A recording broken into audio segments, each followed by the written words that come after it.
This one between Liverpool and Villarreal. And after a frustrating first half of action, Liverpool had two quick-fire goals early in the second half. Jordan Henderson forcing an own goal, and then Sadio Mane scoring just minutes later to make it 2-0 for Liverpool to head to the Ceramica in full control of this tie. Let's welcome in then the rest of the panel for you, Ian and Ale with us. But I will start with you, Stevie. What did you take away from today's game? To be honest with you, it kind of went the way I thought it would. You know, there was no question. Villarreal were going to sit tight. They weren't going to gamble too much.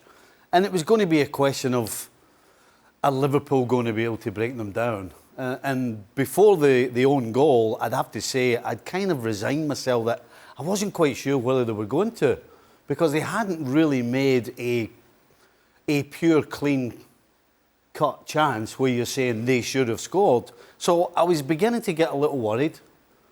But then, when you sit at the edge of your box for such a long period of time, both in the first half and then the start of the second, it's not always a piece of genius that beats you. Sometimes it's just a deflection that happened because of all the pressure. And then they just took the foot off the gas a little bit defensively. Liverpool go 2-0 up, and this tie's almost over. 2-0 means that Villarreal are holding on by a thread. And quite frankly, I'm not so sure that Villarreal at home are going to do anything different than they did at Anfield tonight. So you'd have to say Liverpool, absolutely 100%, big favourites to go through. Ian, would you say patience paid off for Liverpool in this game?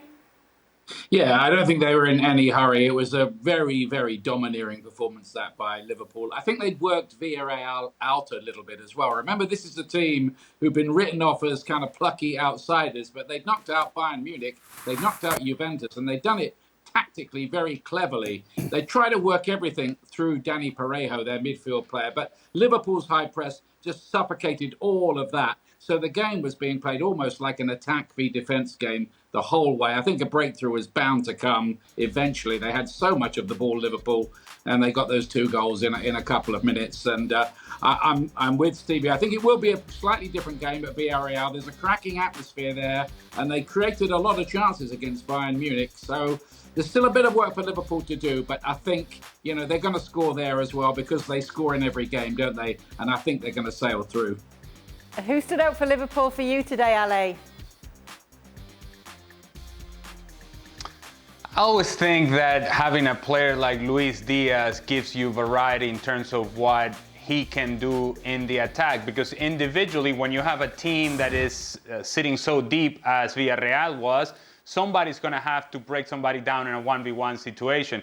And Luis Diaz, with his movement all the time, he's just playing off the shoulder of defenders. And because of that movement and his change of pace, I think he is a mismatch for anybody that stands in front of him. Now, in terms of Villarreal in general, they just don't like speed.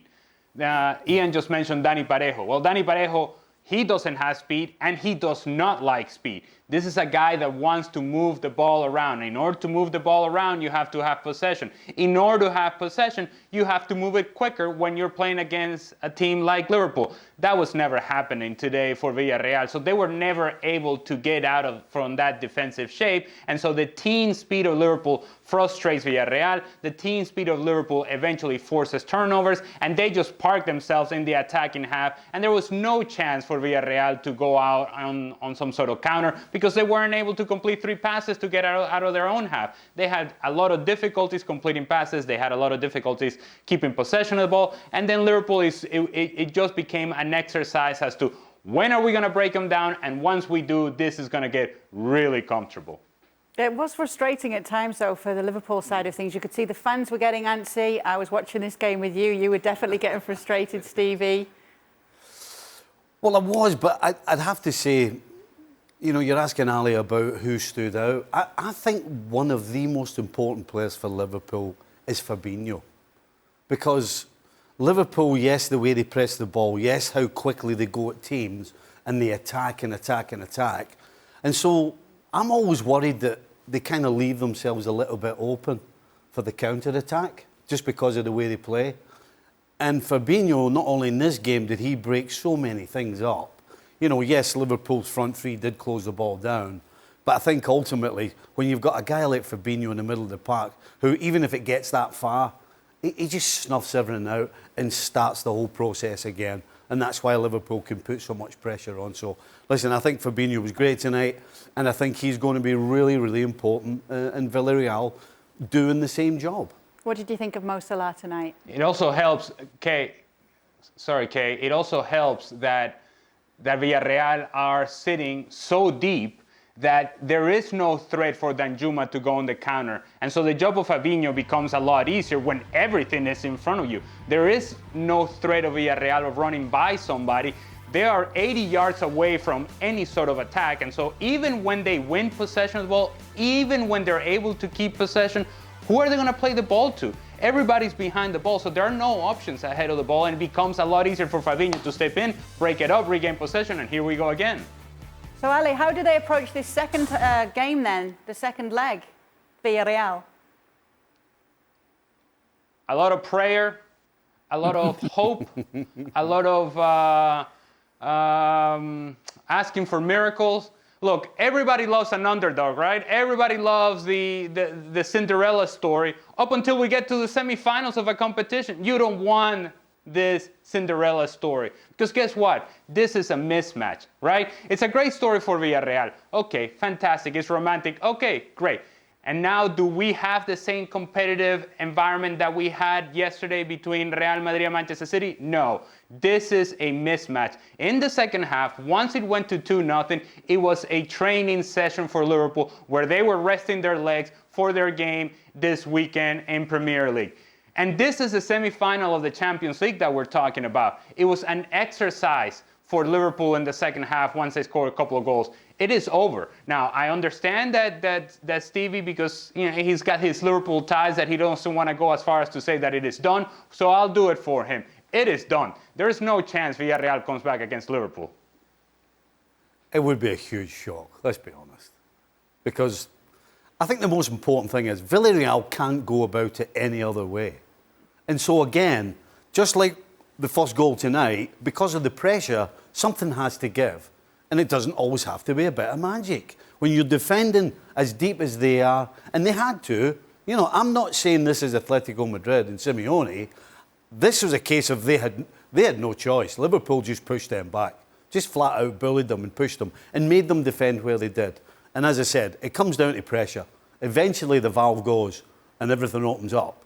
And it's going to happen again at Villarreal. It's going to be no different in Villarreal than what we saw tonight. Sadio Mane on the score sheet. Ian, what did you think of his performance tonight? Well, he's always very, very sharp. He's among the goals again, isn't he now? And what a signing he's been. But you can look at Liverpool's transfer market activity in recent seasons, and nearly everybody is a good buy. I mean, there are Mane's figures for you, so they speak for themselves. They picked him up from Southampton. Van Dijk, fantastic signing. You can go back to when they signed Firmino. Not many people had really knew too much about him. He was doing good things in the Bundesliga. Not many people in Brazil had even heard of him. He proved a great signing. Diaz, fantastic. 35 million. He's right up there in one of the signings of the season. Canate looks as if he's going to move into that defence and be a good player too. So, can Liverpool do the quadruple? Everybody's saying, well, it can't be done, but maybe it can. They've got Newcastle at the weekend. Then they go to Villarreal. Then they've got the FA Cup final, and so it goes on. But they're not just beating teams. They're winning pretty easily, and they still look quite fresh as well. The 6-1 to win it, Stevie. Is it in their minds that they can win all 4 of these trophies this season? Obviously, they've already got one of them. I don't believe that they're thinking about it. I think the only person who may think about it would be Klopp. And he'll be thinking from a personal point of view how brilliant. But I think that he will just check himself. Every time he walks out his office, he'll check himself on the way out and say, right, it's the next game. It's only the next game. It's the oldest cliche in the book, but it's the only way you can do it. Because if you start looking far ahead, then you'll slip up by making a mistake. You'll take your eye off the ball. And that's what's going to do Liverpool. It's going to be somebody is going to make a mistake, or there's going to be a fluke deflection. The only way you see them not doing it is by either of those two things. Because they're doing the job. They're going out, they're squeezing people, they're creating chances, they're scoring goals. They're just like a machine right now. But let's not forget, it's not in their hands either. It's in Man City's hands. So, yes, they can do it, but a lot of things have got to happen between now and what, a month's time? What are your thoughts on the quadruple, LA? Well, it's nice to think about. It's beautiful to think about. You talk about romantic story. Yeah, it would be great, and Stevie would be partying, and that would be wonderful to see. But honestly, I think if you're Jurgen Klopp, you're better off thinking about Newcastle on the weekend. And once you deal with that, then you think about Villarreal. And you just have to keep going along this way, because if you start talking about what is it that a quadruple could mean for this club, I think you fall into the trap that Stevie just alluded to, and that is maybe you get ahead of yourself. And I think something that this club does very well, and that Liverpool as a group do very well, is they focus on the task at hand. So today they did not overlook Villarreal. They knew they were superior to Villarreal. They showed it on the field. It was a dominant, comfortable performance. And now they just got to go about doing the same thing against Newcastle and then Villarreal next week, and so on and so forth. Now, once you build momentum and you start winning things, and now FA Cup is a possibility, and you win that, and then you qualify to a final in Champions League, then maybe at that point you start thinking, oh, this could be special, this could be something else, and why not make it happen? Has there been a lot of talk about the quadruple back in the UK, Ian? Yeah, lots of talk about it. But, you know, this game coming up on Saturday against Newcastle is interesting. That is a possible banana skin, I think, because Jurgen Klopp doesn't like this idea of playing Wednesday evening and then in the early kickoff on Saturday lunchtime. So almost no turnaround, really. Probably just one training session to work on what they're going to do at Newcastle. But Newcastle aren't the team they used to be 2 or 3 months ago. They've got more points than almost anybody in the league, and they're flying under Eddie Howe, and they'll fancy that assignment. They'll fancy they could be a side who might trip up Liverpool at St James's Park. So, you know, to underline Ali's point and Stevie's point about taking every game as it comes, there is quite a difficult one straight away. It does sound like a bit of a cliche, doesn't it, to say taking each game as it comes and at this stage of the season. But how important is it to do that as a player? It's the most important thing. It has to be top of your list. Listen, I know a couple of players that played with me, and we at one stage had a chance to do a double-double, and they went away and got pictures taken, ready for it happening. And guess what? It didn't quite happen. You just cannot think about it if you're a player. It's about the next pass. It's about the next thing you do. It's about the next game. It's the most important thing. And it's not about playing well either. It's just about winning and concentrating. And probably for Liverpool, it's about not making mistakes. Because if you don't make a mistake, as Ian said earlier, this team scores every time they step on the field. Thank you very much for watching ESPN FC on YouTube. For more highlights, analysis and exclusive content, be sure to subscribe.